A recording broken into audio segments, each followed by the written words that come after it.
واسه اون کسی که فکر رفتنه، حتی دیوارای خونه هم دره. نمیشه مانع رفتنش بشی، مثل عطریه که شیشش بیستره. زندگی بیش دلگیره ولی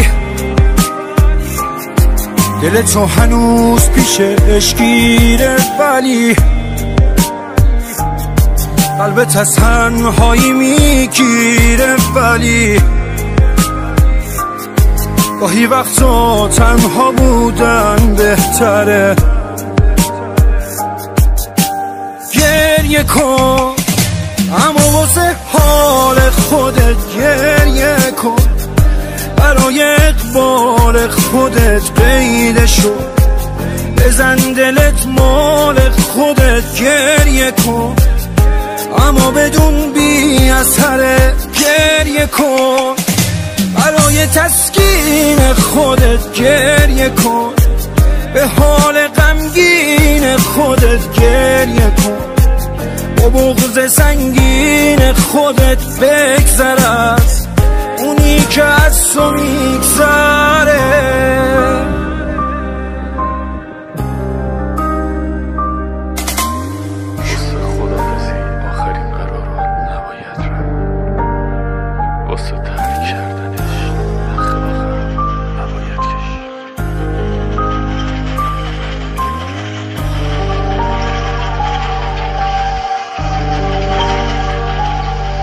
مثل قطاری اون مسافره،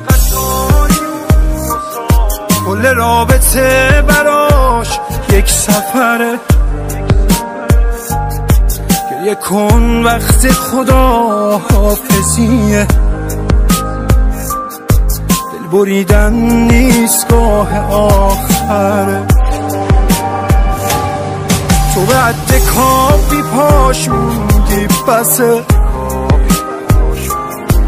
یه تکلیفش با عشق مشخصه.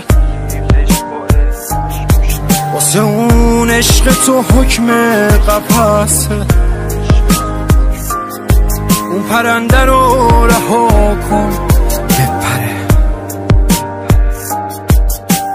گریه کن اما واسه حال خودت گریه کن، برای اقبال خودت قیده شو، بزن دلت مال خودت گریه کن، اما بدون بی اثره. گریه کن برای تسکین خودت گریه کن، به حال غمگین خودت گریه کن، با بغض سنگین خودت بگذر از اونی که از تو میگذره.